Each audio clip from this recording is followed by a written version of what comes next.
Saudações aos meus seguidores do canal do Dr. Elvis Neibes. Vamos mais uma aula. Hoje trazendo uma questão de Química do concurso vestibular da Universidade Federal do Piauí, do ano de 2000. Questão trazida como sugestão por um dos nossos amigos, o químico Lawrence.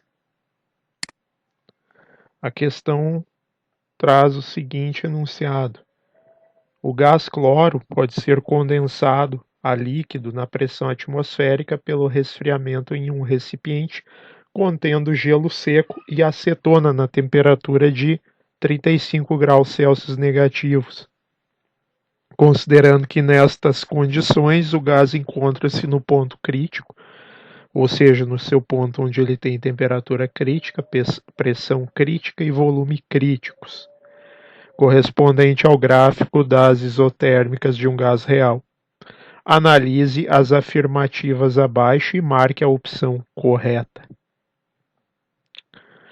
Então, antes de fazer a análise das alternativas, vamos passar então a uma breve revisão do estudo dos gases.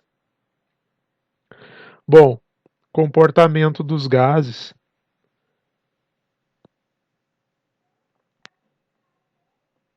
Primeira questão, a lei de Boyle, né? Então, Robert Boyle ele usou um tubo longo de vidro moldado em forma de J para fazer o estudo da variação de volume dos gases em função da pressão em uma determinada temperatura fixa. Então, usou esse tubo em forma de J com o lado aqui lacrado e ele então verteu mercúrio, aqui o ar ficou aprisionado entre o mercúrio e a extremidade menor aqui do tubo. Quanto mais mercúrio ele adicionava aqui na boca do tubo, mais o gás era comprimido, menor era o volume aqui ocupado pelo ar. Ele conclui então que o volume de uma quantidade fixa de gás, aqui no caso o ar, diminui quando a pressão sobre ele aumenta. Então, se colocarmos o comportamento num gráfico, a curva terá o formato de uma hipérbole. Então, o gráfico da pressão em função do volume, quanto maior o volume, menor a pressão, quanto menor o volume, maior a pressão, ou quanto maior a pressão, menor o volume. Então, pressão alta, volume pequeno, pressão baixa, volume grande para uma determinada temperatura. Então, a figura aqui mostra a dependência da pressão em relação ao volume, conforme foi determinado por Robert Boyle no seu experimento. A curva, então, tem o formato de uma hipérbole e é chamado de isoterma, que é um termo geral para um gráfico em que foi obtido, então, a curva pressão-volume mantido uma temperatura constante. Então, em resumo, a lei de Boyle é que para uma quantidade fixa de gás em temperatura constante, o volume é inversamente proporcional à pressão. Então, tem uma relação de inverso, né, proporcionalidade com o inverso do volume. Ou seja, quanto maior a pressão, menor o volume, quanto menor a pressão, maior o volume. Essa é a lei de Boyle para os gases. No caso, o experimento foi realizado com ar.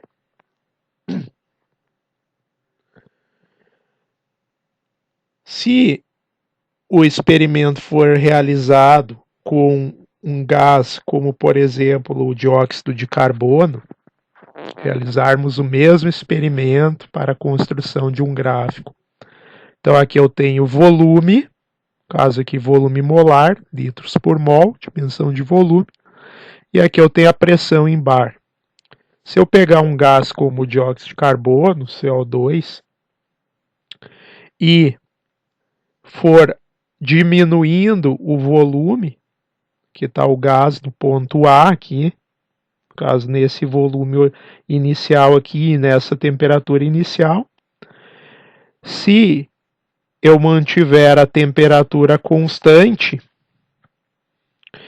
e for diminuindo o volume, ou seja, eu for caminhando nessa direção aqui ao longo do gráfico, diminuindo o volume, a temperatura vai se mantendo constante, se o gás estiver imerso num banho termostatizado, e o que vai acontecendo? Essa curva aqui vai indicando que a pressão vai subindo, tá? A pressão vai tendo um leve crescimento conforme nos diz o que? A lei de Boyle. Tem esse comportamento de curva aqui. Vou diminuindo o volume, a pressão vai crescendo, a pressão vai subindo. A curva é ascendente na direção da diminuição do volume. Então, eu vou diminuindo o volume, a pressão aqui vai ascendendo. Então, eu comecei aqui nesse ponto A aqui, vou diminuindo o volume, eu alcanço um ponto B. Um ponto aqui, na verdade, antes do ponto B. O que acontece exatamente nesse ponto aqui marcado por essa curva? Vai aparecer as primeiras gotas de condensação do CO2. O CO2 começa a se liquefazer e o líquido começa por o efeito gravitacional, de diferença de densidade. O líquido que tem essa densidade aqui, esse volume molar, começa a se depositar no fundo do recipiente. Tá? Esse ponto aqui, antes do ponto B, esse ponto aqui demarcado pela curva, onde aparece a primeira gota, tá? É o ponto de orvalho do gás que está sob estudo. No momento que aparece a primeira gota, a diminuição do volume do gás não acarreta mais aumento da pressão. Vocês veem que aqui eu tenho uma reta, tá? Tenho uma reta. Enquanto eu tiver gás aqui em equilíbrio com o líquido, eu vou ter uma porção de gás, uma porção de líquido, e eu comecei o processo de condensação do vapor. O vapor entra em condensação, tá? O vapor entra em condensação. Enquanto durar a condensação, eu vou diminuindo o volume, que eu estou caminhando para cá, para o volume cada vez menor. Vou diminuindo o volume e a pressão não aumenta. A pressão se mantém constante e, como isso aqui é uma isoterma, a temperatura se mantém constante. Então aqui eu tenho temperatura constante e tenho pressão constante com diminuição do volume. Então eu diminuo o volume, a partir desse ponto aqui eu diminuo o volume e não acontece mais nem aumento da pressão e nem modificação da temperatura. A temperatura e a pressão permanecem constantes enquanto eu estiver condensando. Aí eu chego nesse ponto C, onde eu tenho muito mais líquido do que gás já no sistema. Se eu prosseguir aqui, com o aumento da pressão, todo o restante do gás que está aqui no recipiente vai condensar e vai se transformar em líquido até que eu chegue nesse volume aqui. Quando eu chego nesse volume, todo o gás já se transformou em líquido, tá? E eu só tenho líquido no recipiente. A partir desse ponto aqui, tá? Qualquer aumento que eu tiver, qualquer diminuição que eu tiver do volume, se eu começar a comprimir, como os líquidos são pouco compressíveis, a pressão sobe muito rapidamente aqui, a curva se torna muito íngreme, a subida dela aqui. A declividade se torna muito, muito grande, ou seja, para um líquido, como os líquidos são pouco compressíveis, qualquer diminuição no volume, se eu caminhar para cá, na região de diminuição do volume, a pressão aumenta drasticamente. Então, é o que o gráfico mostra. Então, esse é o comportamento dos gases reais. Se eu pegar qualquer isoterma aqui, eu vou chegar sempre num ponto de determinado volume, que é um ponto de orvalho, tá? Onde vai começar a haver a condensação de gotículas aqui de vapor no fundo, tá? Se aglomerando, formando as primeiras gotas de líquido. Esse processo de formação de líquido, vai durando, até que todo o gás é consumido pela compressão e o líquido original e o gás original se liquefaz completamente. Quando atinge esse ponto onde eu não tenho mais gás em equilíbrio, não tem mais vapor em equilíbrio com o líquido, aí a pressão sobe rapidamente. Toda essa região aqui demarcada aqui, ó, toda essa região aqui é o que a gente chama de região de equilíbrio líquido e vapor. Qualquer ponto de pressão, temperatura e volume dentro dessa região aqui, ó, delimitada por essa curva, tá? Tudo isso aqui é determinado experimentalmente, no caso aqui para o dióxido de carbono, que é o gás original utilizado no experimento de Andrews, tá? Da liquefação do dióxido de carbono. Todos os gases reais, ou seja, na realidade, no mundo real, os gases possuem pontos de condensação, pontos de orvalho aqui para determinada temperatura, sempre tem um ponto de pressão e volume, que é o ponto onde começa a condensação do gás. Quando começa a condensação do gás, a pressão se mantém constante na zona de equilíbrio líquido, desse lado aqui, ó, baixo volume, líquido, gás, ou seja, líquido vapor, aqui vapor desse lado, líquido desse lado, e aqui dentro qualquer ponto, qualquer estado de pressão, temperatura e volume aqui dentro dessa região aqui, qualquer ponto que eu pegar aqui dentro, eles representam uma região em que eu tenho um recipiente que é parcialmente preenchido por aquela substância em fase líquida e parte preenchida por fase vapor. Tá? Se eu pegar uma garrafa de água, é exatamente isso que vai acontecer. Parte do recipiente está preenchido com líquido, uma determinada temperatura ordinária, para a água vai acontecer isso. Parte do recipiente vou ter água líquida, parte do recipiente eu vou ter vapor d'água. Tá? Se eu pegar uma temperatura aqui um pouco mais elevada, aqui por exemplo 274 Kelvin, vai acontecer a mesma coisa. Chegar num ponto aqui, num determinado volume, onde eu começo a condensação, a liquefação do gás no recipiente. Vou diminuindo o volume, a pressão se mantém constante e a temperatura. Então, para todos os pontos a 274 graus, todos esses pontos aqui de volume, eu vou ter parte desse volume distribuído como gás, parte distribuído como líquido. Então, eu vou ter parte gás dentro do recipiente, parte líquido, parte gás, parte líquido. Até que eu chego a um ponto onde eu só tenho líquido. Eu diminuo tanto o volume, eu comprimo tanto o recipiente, que eu chego a um ponto que eu só tenho líquido. Então, toda essa região em azul mais escuro aqui eu só tenho estados líquidos, só tenho líquidos aqui, só tenho líquido. Se eu pegar uma temperatura um pouco mais elevada, por exemplo, essa curva azul aqui, que no caso do CO2 corresponde a 304,12 Kelvin, tá? O que vai acontecer? Eu vou notar que eu vou chegar nesse ponto aqui e não haverá condensação. Vocês veem aqui ó, que ele não adentra essa região aqui, dessa cor aqui.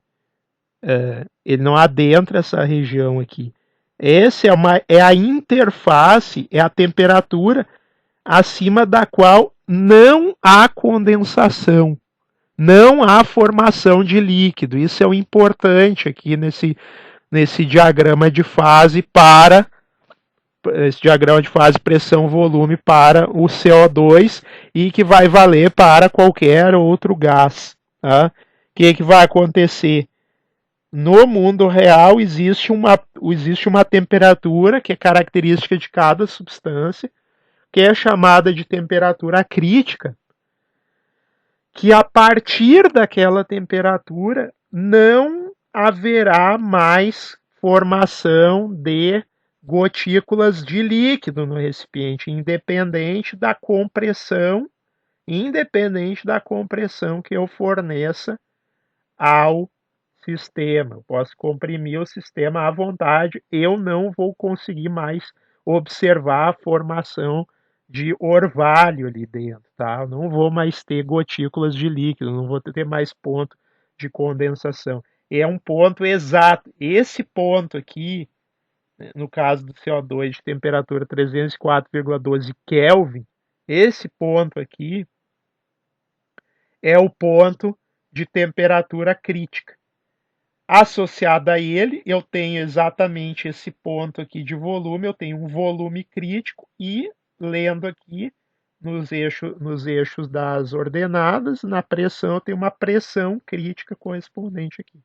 Então é um único ponto em que eu tenho uma temperatura, uma pressão e um volume que demarcam esse ponto, que é o ponto de temperatura acima da qual, independente de eu movimentar aqui ó, ao longo do volume, independente de eu comprimir esse gás, não haverá mais condensação.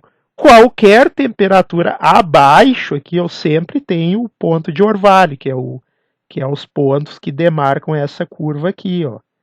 A união de todos os pontos para todas as temperaturas na qual eu atinjo um determinado volume onde aparece a primeira gota de líquido no recipiente, se é o ponto de orvalho, tá? Aparece a primeira gota, eu vou marcando os pontos que delimitam essa curva, que é o que? A curva de equilíbrio líquido-vapor. Da mesma forma, eu estou partindo aqui do gás para o líquido. Da mesma forma, se eu partir do líquido na direção de volumes maiores, se eu pegar um líquido aqui, ó, aqui eu tenho um líquido. Esse azul aqui mais escuro é o líquido. Representa a região de qualquer ponto aqui de temperatura, pressão e volume, eu tenho um líquido. Se eu pegar qualquer ponto, por exemplo, esse ponto aqui do líquido, e for diminuindo, aumentando o volume, começa a andar para cá, aumentando o volume, eu tenho só líquido, eu tenho assim, e esse estado aqui, onde só tenho líquido dentro do recipiente. Eu estou descomprimindo, eu estou aumentando o volume. E eu chego num ponto aqui que eu observo que forma o vapor. Primeiro, borbulhar de vapor, tá? Primeiro é o ponto de bolha, tá? Ponto de bolha. Forma as primeiras bolhas de vapor dentro do líquido. Então, aqui no ponto de bolha, eu marco esse ponto. A sequência aqui, ó, de pontos de bolha vão delimitar essa curva aqui, ó. Curva do líquido para vapor. Então, eu tenho líquido, primeira vez que forma vapor, que acontece ebulição, acontece formação numa bolha de vapor. Então, se eu marcar para diversas pressões onde acontece, em que volume acontece a formação, para diversas temperaturas, acontece a formação do vapor, a primeira bolha de vapor que surge no seio do líquido dentro do recipiente, ali será o ponto de bolha, que vai construir toda essa sequência de pontos aqui que vai formar essa curva. Mesma coisa eu vindo do gás e comprimindo o gás. Vai sempre ter um ponto onde aparece a primeira bolha de líquido, primeira gotinha de líquido no fundo do recipiente. Eu vou marcar um ponto aqui. A sequência de pontos que eu marcar para todas as temperaturas vai formar essa curva aqui, que é quando formam o orvalho, forma a primeira gota de condensação do gás se transformando em líquido. Vai dar toda essa sequência de pontos. E aqui, todas as bolhas de vapor que começam a formar no seio do líquido. Se eu unir todos esses pontos, vai me dar essa região que se chama região de equilíbrio líquido-vapor. Em toda essa região aqui do gráfico, abaixo da temperatura, ó, note, abaixo da temperatura crítica, eu sempre poderei ter pontos de temperatura e pressão e volume na qual aquele material se distribui entre sua fase vapor e sua fase líquido. Então eu vou ter os pontos onde líquido e vapor coexistem em equilíbrio. certo? Líquido e vapor daquela substância coexistem em equilíbrio. Depois, acima da temperatura crítica, bem no ponto da temperatura crítica, acontece a união dessas duas curvas. A curva vapor indo para líquido e a curva líquido indo para vapor. Na temperatura crítica, o que acontece? O volume molar, aqui ó, o volume molar do líquido, que é azul e mais escuro, e do gás aqui se unem num único ponto. É o ponto em que líquido e gás possuem exatamente o mesmo volume molar e a mesma densidade, portanto, para a mesma substância. Esse ponto aqui, onde eles se unem, é o ponto crítico, onde eu tenho uma pressão crítica, uma temperatura crítica e um volume crítico. Então, na temperatura crítica, eu tenho a pressão crítica e o volume crítico, esse ponto único para cada substância. Ali, a densidade do vapor e do líquido é igual. Tá? Então, essas são as características reais de um gás, tá? Como ele se comporta na medida em que é feita a compressão, a diminuição do seu volume. Em resumo, toda essa região abaixo da temperatura crítica, abaixo dessa isoterma aqui em azul, tá? Essa isoterma aqui em azul, abaixo dessa temperatura sempre existirá equilíbrio e coexistência das fases líquida e vapor de um gás, tá? Seja ele CO2, seja ele o cloro, que é trabalhado aqui na questão. Então, a temperatura crítica, TC, é a temperatura acima da qual o vapor não pode condensar em líquido, independentemente da pressão aplicada. Então, é impossível liquefazer um gás, né, impossível liquefazer o vapor acima de sua temperatura crítica. Cada substância, então aqui eu tenho hélio, neônio, argônio, criptônio, xenônio, hidrogênio, oxigênio, água, nitrogênio, amônia, dióxido de carbono, metano e benzeno. Cada substância tem uma temperatura crítica e uma pressão crítica associada àquele ponto, portanto, também um volume crítico. Acima dessa temperatura crítica, não importa a pressão que for aplicada, você pode tentar comprimir o gás com qualquer que seja a pressão, ele não condensa mais, ele não vira líquido. Tá? Então, para a água, mesmo a água acima de 374 graus Celsius, tá? É impossível a água ficar em fase líquida. Não existe estado de líquido para a água acima de 374 graus Celsius. Para a amônia, acima de 132. Para o CO2, acima de 31 graus Celsius, não tem como liquefazer. Tá? Para o benzeno, acima de 289, ele não fica líquido. Metano, acima de 83 graus negativos. Para o cloro, a temperatura crítica é de 35 graus negativos. Então, um gás só pode ser liquefeito pela aplicação de pressão, ou seja, pela diminuição de volume, pela compressão, se ele estiver abaixo da temperatura crítica. Acima da temperatura crítica, é impossível liquefazer o gás. O dióxido de carbono só pode ser liquefeito se sua temperatura for inferior a 31 graus Celsius. No caso do cloro, 35 graus negativos. A temperatura crítica do oxigênio, que por sua vez é 118 graus Celsius negativos. Logo, ele não pode existir na fase líquida, na temperatura normal, ou seja, a temperatura ambiente, jamais você vai ter oxigênio líquido, independente de qualquer que seja a pressão. Isso tem uma importância tecnológica extrema, porque para conseguir liquefazer o oxigênio,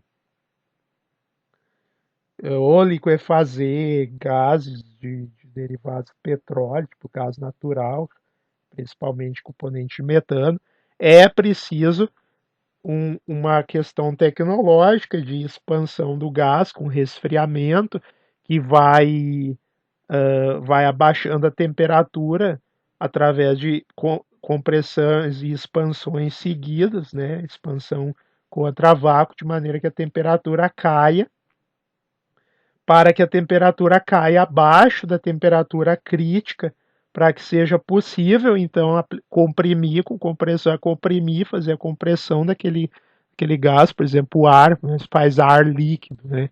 Então, o ar, você tem que fazer esse processo de expansão brusca, que é o processo Linde, para que a temperatura dele caia abaixo da temperatura crítica e eu consigo fazer o ar, que é uma mistura de gases, fazer ele liquefazer. A partir da liquefação do ar, então eu posso deixar que o ar, então o líquido destile então os seus vapores e com isso eu consigo separar, por exemplo, o nitrogênio do oxigênio pela diferença de pontos de ebulição. Então eu faço uma destilação fracionada do ar, o que me permite vender oxigênio puro, vender nitrogênio puro, vender, né, argônio puro e assim por diante, através desse processo de separação. Então, em termos, uma questão aqui de definições e termos e nomenclatura, em termos formais, a gente chama de vapor. Um vapor é a fase gás de uma substância que esteja abaixo de sua temperatura crítica. Então, eu só posso chamar de vapor quando eu só posso misturar os termos gás e vapor quando estão abaixo da temperatura crítica. Então, vapor é gás, é a substância gasosa quando ela está abaixo da temperatura crítica, ou seja, quando existe a possibilidade dessa substância ser condensada na forma de líquido mediante a aplicação de pressão. Então, comprimindo, diminuindo o volume em cima dessa substância, ela consegue liquefazer, porque ela está abaixo da sua temperatura crítica. Então, esse gás é chamado de vapor. E gás mesmo, propriamente dito, a gente chama a substância que está acima de sua temperatura crítica, de maneira que ela não pode ser liquefeita, né, pela aplicação de pressão, porque acima da temperatura crítica é impossível de se liquefazer o gás. Ali a gente chama ele de gás. Tá? Se ele estiver abaixo da temperatura crítica, a gente pode chamar essa fase de vapor. O fluido denso que existe acima da temperatura e pressão críticas é chamado de fluido supercrítico. Então aqui, ó, acima da isoterma crítica, tá? Que é a isoterma crítica separando as regiões onde é possível ou não ter o líquido. Então, ó, acima aqui, ó, da isoterma crítica, qualquer ponto aqui acima da isoterma crítica, em qualquer ponto que eu estiver com a isoterma crítica, ó, qualquer ponto aqui acima, ó, eu não consigo ter condensação. Então, só tenho gás pela nomenclatura e definições que a gente deu. Então, se a substância tiver numa pressão elevada aqui, ó, pode ter uma pressão muito elevada, mas acima da isoterma crítica, o que eu tenho aqui? Eu tenho simplesmente gás extremamente comprimido, acima da temperatura e pressão crítica. Eu tenho o chamado fluido supercrítico, tá? Ele pode ter qualquer densidade, ser mais denso que um líquido temperatura ordinária para aquela substância. Porém, não existe separação de fase.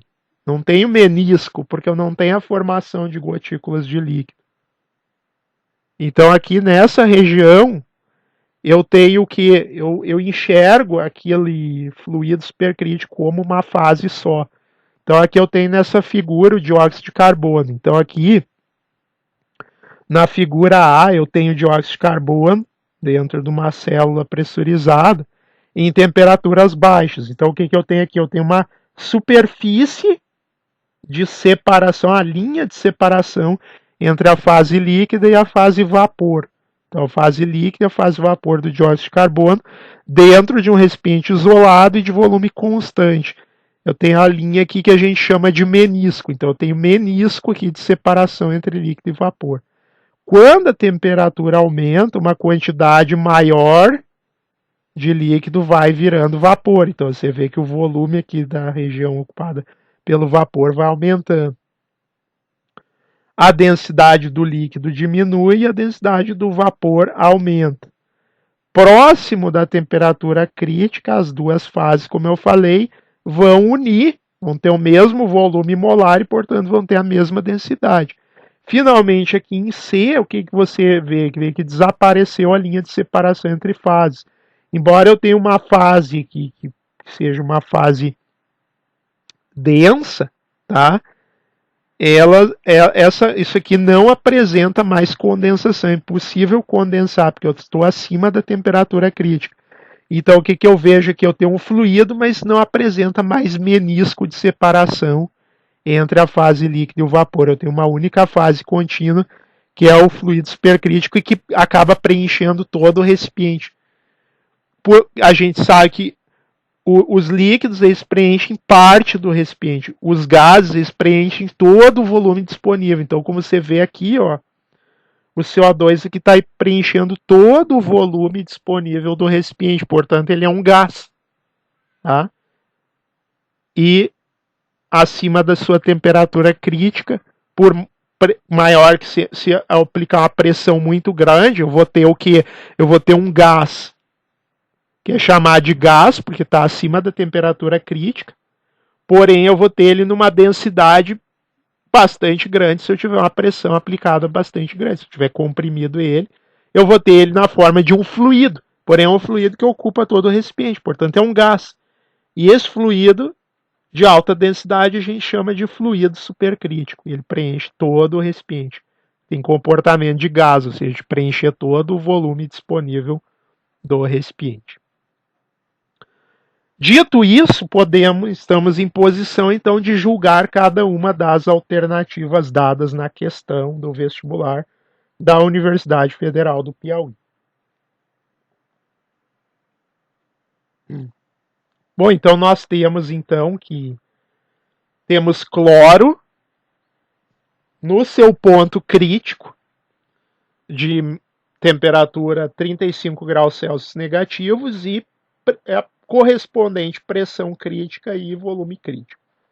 A afirmativa diz o seguinte: para temperaturas maiores que menos 35, note que note que 35 graus Celsius negativos é a temperatura crítica. É que ele está dizendo, ele está fazendo uma afirmação que para temperaturas maiores, então eu estou indo para temperaturas maiores que a temperatura crítica, maiores que menos 35, maiores que 35 graus Celsius negativos. E com pressão constante, o gás condensará.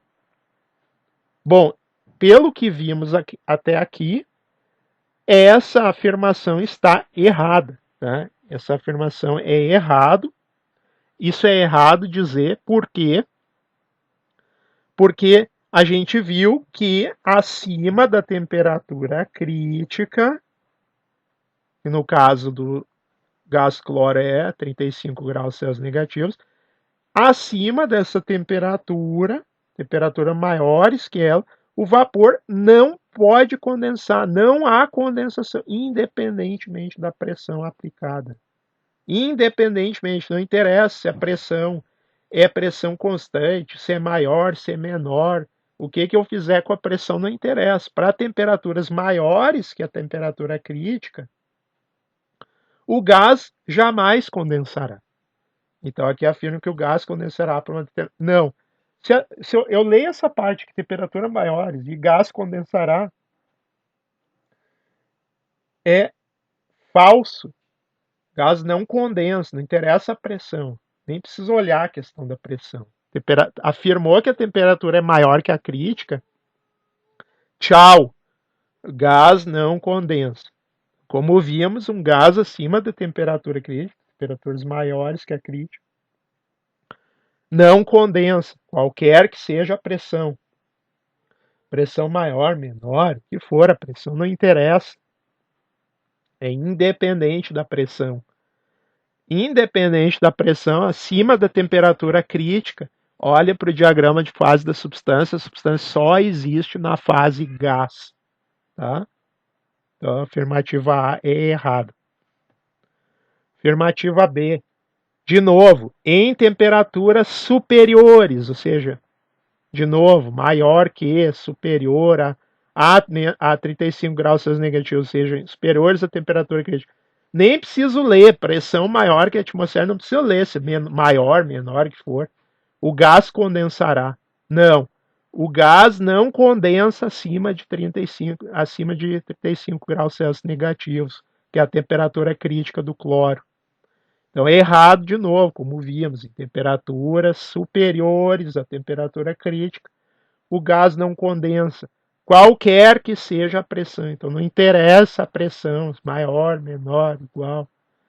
Pressão não precisa nem ler pressão, porque independe da pressão, tá? Independe, não depende da pressão. Qualquer temperatura superior, o gás não condensa, o gás só existe na forma de gás. C. De novo, para temperaturas superiores a 35 graus Celsius negativo. De novo, não precisa nem ler o resto da frase. Bom, o que tem? Mas aqui no resto não fala de condensação. Fala que o gás tem comportamento real. Então, para temperaturas superiores à temperatura crítica, o gás tem comportamento real. Bom, errado também. Em temperaturas superiores à temperatura crítica, o gás não condensa. Tá? O gás não sofre condensação. Como ele não sofre condensação, ele tende a ter mais facilmente se usar a questão do comportamento ideal, que o problema do gás na realidade é que ele condensa. Se eu não tenho problema do gás condensar, então eu tenho mais comportamento ideal, que é o que eu tenho aqui, ó, no gás bem acima da temperatura crítica, eu tenho exatamente as isotermas de Boyle, aqui, o comportamento hiperbórico típico de gás ideal. Então, acima da temperatura crítica, eu tendo a ter comportamento de gás ideal e não de gás real.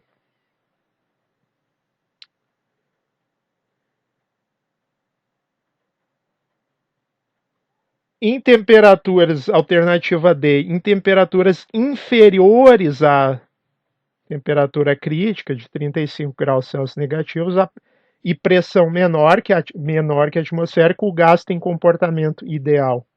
Errado. Temperaturas inferiores à temperatura crítica, o gás pode condensar e tende a ter comportamento afastado da idealidade. Então, temperaturas inferiores à temperatura crítica, tá? Em baixas pressões, eu tendo a ter essa região de equilíbrio líquido e vapor, que é justamente a região que se desvia da idealidade. Tá? Pressão aqui e temperatura abaixo da crítica, eu tendo a ter equilíbrio líquido e vapor, eu tendo a ter liquefação, que é justamente o comportamento distante da idealidade, que na idealidade não existem forças intermoleculares e os gases não condensam, eles não se liquefazem, não existe estado líquido, eu tenho sempre estado gasoso. Então eu tenho a situação oposta do que eu gostaria. Então, o gás tem comportamento ideal abaixo da temperatura crítica? Não. Abaixo da temperatura crítica, o gás pode condensar e tende a ter comportamento de gás justamente real. Na realidade, o gás condensa e tem um comportamento, ou seja, afastado do modelo ideal na qual o gás é sempre gás, né, e nunca condensa. E finalmente, alternativa E, para temperaturas inferiores a 35 graus Celsius negativos e pressão menor que a atmosférica, o gás condensará. Correto. abaixo da temperatura crítica, ou seja, para temperaturas inferiores, em temperaturas inferiores à temperatura crítica, o gás condensa. Sim, é possível condensar o gás. Se eu olhar para o diagrama de fases, voltar aqui para o diagrama de fases, o que eu tenho? Temperaturas inferiores à temperatura crítica, tá? E em pressões inferiores, aqui, ó, tem pressões inferiores, o que eu vou ter? Eu vou ter condensação, eu vou ter formação de líquido. Então, abaixo aqui desse ponto, se eu olhar abaixo, pressões menores e em temperaturas menores, ou seja, em isotermas aqui abaixo da isoterma crítica, uma isoterma aqui, por exemplo, eu vou ter região de equilíbrio líquido e vapor para o material. Ou seja, vou ter formação de líquido, vou ter condensação. Então, sim, temperatura inferior à temperatura crítica e pressão abaixo, eu caio dentro da região de equilíbrio líquido-vapor. Então, está correto. Temperaturas inferiores à temperatura crítica, o gás condensa. Tá? É a única situação em que eu posso ter condensação é quando as temperaturas estão abaixo da temperatura crítica. Então, essa é é a solução da questão. Essa questão muito boa, questão conceitual, né, de entendimento do comportamento do diagrama de fases de uma substância, no caso aqui o cloro, usado como exemplo o cloro. E essa questão é muito instrutiva do ponto de vista desse estudo aqui de comportamento de equilíbrio de fases e gases reais versus gases ideais. Então, o agradecimento especial aqui ao químico Lawrence, tá, que me enviou então essa questão, um dos nossos seguidores aqui do canal, um dos nossos, dos nossos seguidores, que sugeriu a resolução dessa questão como uma questão bastante instrutiva. Então, foi uma questão que eu gostei muito. Ela traz ela traz muita oportunidade de expor todos esses conceitos do comportamento do gás real versus comportamento do gás ideal e do equilíbrio líquido e vapor, dos conceitos de temperatura crítica, de ponto de orvalho, de ponto de bolha, né, de região de equilíbrio líquido-vapor, de, de fluido supercrítico. Então, questão que traz oportunidade de expor esses vários conceitos aí para vocês que estão estudando para os vestibulares, que também são amantes aí de uma boa química, né, de uma boa discussão química, de uma boa questão de química. Então, agradecimento aí ao Químico Lawrence e vocês podem aí deixar nos seus comentários também sugestões aí de questões que vocês gostariam de ver resolvidas aqui no canal. É só me mandar uma mensagem aí nos comentários, um e-mail e enviar a questão que, se a questão for uma questão interessante, eu faço uma aula de resolução aqui, revisando os conceitos e discutindo a questão com todos vocês. Um agradecimento aí, siga o canal, curta, compartilhe, ative o sininho aí das notificações e distribua aí o material com seus amigos, que eu tenho certeza que será muito enriquecedor para todos. Um abraço e até a nossa próxima aula.